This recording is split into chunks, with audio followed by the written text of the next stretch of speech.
Om Namo Bhagavate Vasudevaya.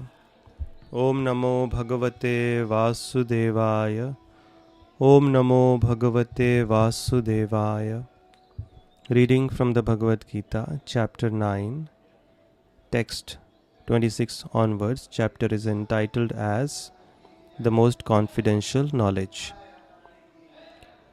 So Krishna is explaining how different paths lead to different goals.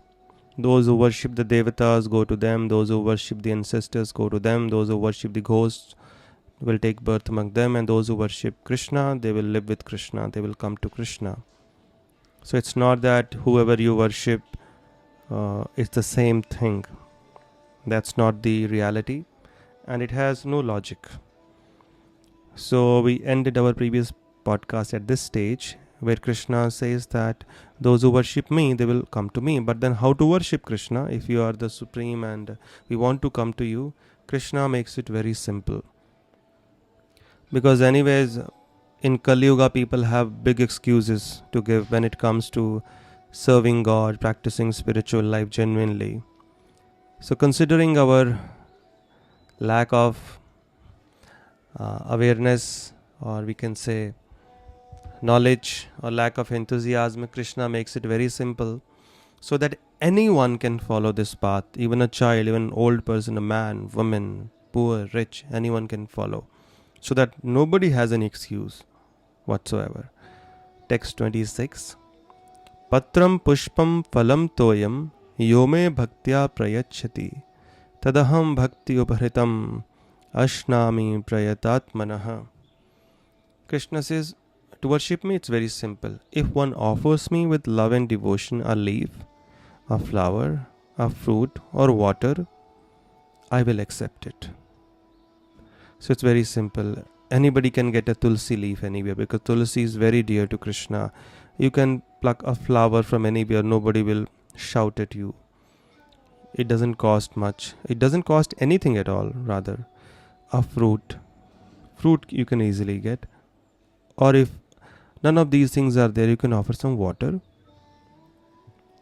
But Krishna is trying to indicate here that it doesn't matter how externally insignificant a thing might be, like water or fruit. But main ingredient is that offer it with love and devotion. That is the main ingredient. Anything that you do should be done with love and devotion, with proper bhav, with proper consciousness. Then Krishna will surely accept it. He doesn't have to physically manifest himself before us and eat whatever we are offering. If it is offered with love, Krishna accepts it. We should have that faith. And when he accepts our offering, our life is a success. We'll get the supreme blessings of the goddess of fortune, that is Lakshmi. Just like Sudama did. Simply by offering dried rice, broken rice to Krishna. And because Krishna accepted it, nevertheless, out of love, because Sudama had love, Krishna accepted it. He was not concerned with the external condition of the rice. So Rukmini, who is the incarnation of Lakshmi, blessed him with profuse opulences, so much so that when Sudama went back home, instead of his broken hut, there was a huge palace and hundreds of servants waiting to serve him. And then Sudama lived in great opulence. So we should understand that by the Lord's grace, by the Lord's pleasure, by our service to God, and if He is pleased with that, our good fortune can be created. And this is the easiest way and the quickest way to achieve what we want in life. But unfortunately in Kali Yuga, we have too much faith in our own ability because of deep-rooted false ego. So that has to be given up. And we have to learn to depend on God's grace, God's mercy. Because ultimately He is the doer. Otherwise we can go on trying, but we are nothing in front of our destiny. But Krishna is someone who can even change our destiny. So we should serve Him, offer Him our love, our devotion, and He'll be most happy to supply all our needs, as He has already spoken in this chapter. Those who worship Him with undivided attention, He provides what those people lack, and He protects what they already have. And Krishna continues to expand on this particular theme now, the glorious path of Bhakti Yoga, how it is so dear to him, and it is so simple also. Simplicity of the path has been described. Text 27. Yat karochi yadashnasi yat juhosi dadasi yat tapasyasi konteya tat kurusha madarpanam. Whatever you do, whatever you eat, whatever you offer or give away, and whatever austerities you perform, do that, O son of Kunti, as an offering to me. Again and again Krishna has said that worship of the Devatas is for the less intelligent, because they don't realize that the benefits offered by them are sanctioned by him only, and that they are temporary.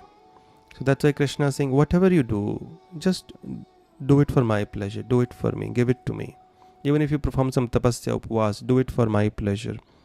Therefore, devotees are interested in performing upavas on Janmashtami, Gaur Purnima, or Ekadashi, which appears twice a month, because this is Krishna's day. And whatever they do, it is an offering to Krishna. Whatever chanting, whatever hearing, whatever devotional service, even if they earn money, it is for Krishna's pleasures. They use a part of it. They keep whatever is required for their self-preservation, and the rest is used for Krishna's service. Using the money for our maintenance is not prohibited. Just that, take as much as is required, and the rest should be used to expand God consciousness in this world, because that is the greatest service we can do. If we cannot physically do it on our own, we can help those who are expanding the Lord's mission, sharing the Lord's message with others. That way, we can also become an integral part of the Lord's mission. So whatever we do, whatever we eat, whatever we think, first that should be offered to the Lord, and then that should be accepted as prasad. Continuing on the same theme, text 28, Shubha Shubha Falerevam Moksha se karma bandhane sannyasa yoga yuktatma vimukto mama paishyasi. In this way, you will be freed from. So what will be the result if we serve Krishna with love and devotion? One is we'll go to him, and serving him is very simple. Patram pushpam phalam toyam. This simple process, if you can do, what will happen? In this way, you will be freed from bondage to work. You will become free from karma and its auspicious and inauspicious results, which cause bondage, or which keep us in the cycle of birth and death. So therefore, O Arjuna, with your mind fixed on me in this principle of renunciation, you will be liberated and come to me. So if we serve Krishna, that naturally brings jnana and vairagya, knowledge and renunciation, and this way we are liberated and go to Krishna when we leave this world, and we are not stuck. So then one might think, Krishna, why are you not showering your supreme grace on others? One reason is already explained, because they are not interested in him. And then isn't it partiality that through a simple process you are giving so much facility to the devotees? Krishna says, yes, of course. Samoham sarva bhuteshu name dveshyasti na priyaha ye bhajanti tu mam bhaktya maite teshu chapyaham. He says, I envy no one, nor am I partial to anyone. I am equal to all, but whoever renders service unto me in devotion is a friend, is in me, and I am also a friend to him. So this should inspire us to take up the path of Bhakti Yoga, devotional service to Krishna, very seriously, because Krishna considers such people as his friends. And devotees also consider Krishna to be their friend. A friend in need is a friend indeed. Whenever there is a problem, they reach out to Krishna, and Krishna, as a good friend, he also helps them. That's a good friend. So Krishna is clearly saying he is more inclined towards the devotees, although he is equal to everyone, because devotees want his intervention in their life. So if somebody wants intervention of Krishna in their life, Krishna will intervene. If somebody doesn't want, Krishna will not stick his nose in our business. He doesn't need to. He has no need for doing this. So he is neutral. Whenever we want his help, he is there. If we don't, he will not come. So the ball is in our court. We have to decide. And now he glorifies the path of bhakti to the core. After explaining how he is very, very friendly to someone who renders service unto him, that means the bhaktas, the devotees, He says, my devotees are so special to me. Text 30. Api chet suduracharo bhajate ma mananya bhak sadhure vasamantavyah samyak vyavasito hi saha. Even if one commits the most abominable action, if he is engaged in devotional service, he is to be considered saintly because he is properly situated in his determination. Now, this abominable action refers to somebody who is engaged in devotional service, but because of his past conditionings, which do not go away easily or immediately, he ends up committing some sin or mistake again. So, such mistakes are forgiven, Krishna says, and even if devotees seem to be committing some sin because of their past conditionings, they must be respected as saintly people because they are on the right path, and in due course of time they will become free from these conditionings. It's as simple as that. Don't judge them, don't offend them, don't ridicule them, because their engaging in some wrong action is not like that of the materialistic people who deliberately do it. So this kind of abominable sin Krishna is recommending or mentioning here is due to past conditionings, which is so powerful. A devotee, without wanting, he ends up engaging in some sinful activity. So that is forgiven, Krishna says, because he is rightly situated in the path of determination and the path of devotional service. And when we take to Krishna consciousness, the process of devotional service, beginning with hearing about the Lord, chanting his beautiful names, remembering him, offering worship to his deity, offering prayers, then it is like switching off or turning the fan switch off. So when we switch off the fan, does it come to a halt immediately? No, it takes some time. It gets slower and slower, and at one point it comes to a halt, complete halt. Similarly, when we take to Krishna consciousness, it is like we have switched off. That we have turned the switch to our bad habits, to our conditionings off. They may just be around for some time, but gradually they will go away if we continue with the process of devotional service. And even if we end up committing some mistake during the process, Krishna will forgive us. He considers such people saintly because they are on the right path. Text 31. Shipram bhavati dharmatma shashvat shantim negacchati kanteya pratijanihi name bhaktah pranashyati. Krishna is boldly declaring. He's saying such a devotee quickly becomes righteous and attains lasting peace. O son of Kunti, declare it boldly that my devotee never perishes. My devotee can never perish. Krishna has so much faith in his devotees. And at the same time, this statement is not just out of faith, but it's a statement of hope, protection for all devotees. Krishna says, my devotee will never be vanquished. My devotee will never perish. And why is he asking Arjuna to declare this? He says, oh Arjuna, declare it boldly. Why is Krishna not speaking just like he's been speaking till now? Because if Arjuna declares it, yes, Krishna's devotee will never perish, then Krishna gets bound by the promise or the words of his devotee. When Krishna makes a promise, he might sometimes have to break it because of circumstances for a higher reason. And he is supremely independent. He may not desire to fulfill it for again a higher reason. But when a devotee makes a promise, when a devotee makes a statement, Krishna has to fulfill it. So therefore, devotees are more powerful than Krishna in one sense, because Krishna is bound by their love, and Krishna has to do whatever the devotees promise to someone, or if the devotees bless someone, may you be blessed with this, Krishna will have to fulfill that blessing. He'll have to reciprocate, even if the other person who has received that blessing is not qualified. So it's very, very important, therefore, to always seek the blessings of the Lord's devotees than the Lord's blessing directly, because Krishna will have to fulfill them. If a devotee promises, it is 200% sure. Text 32, continuing to glorify the path of devotional service. Mam hi partha vipashritya yepi syuh papayonayah striyo vaishyastata shudrastyapi yanti param gatim. This is anyone with lack of faith, or even if they have very little faith, or wherever they are born, whoever they are, they can also attain the supreme destination by engaging in the path of bhakti. So nobody is disqualified. One is born in a particular family, in a community, in a body, in a particular situation because of his past karma.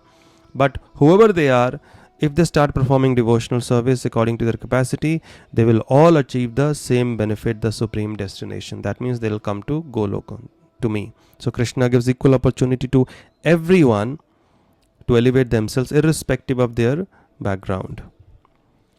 Text 33. Kim punar brahmanah punya bhakta rajarishyastatha anityam asukham lokam imam prapya bhajasvamam. So even the people who have lower birth can be delivered, or people born in different bodies, like Gajendra, the example is given, he was delivered by the path of bhakti. So Krishna says, how much more this is so of the righteous brahmanas, the devotees and the saintly kings. Those people who are already highly evolved, then what to speak of their elevation further in Krishna consciousness. So they will definitely be delivered. Therefore, having come to this temporary miserable world, engage in loving service unto me. This is an instruction to all of us. You are in this temporary miserable world. Just do one thing, engage in my loving service, because that's where you belong. That's where you will find true happiness, as millions of people all over the world are perfect examples. His Divine Grace A.C. Bhaktivedanta Swami Srila Prabhupada, who went to the United States with no money and no help at the age of 70, and he gave this process of Krishna consciousness, and he made everyone so happy. Countless people till now have engaged in this process and experienced the happiness that they were running after always. And in the end, again Krishna emphasizes this process, what he wants us to do. Engage in my devotional service. How? Text 34, the last verse of this chapter. Man mana bhava mad bhakto madhyaji mam namaskuru mam eveshyasi yuktavyam atmanam mat parayana.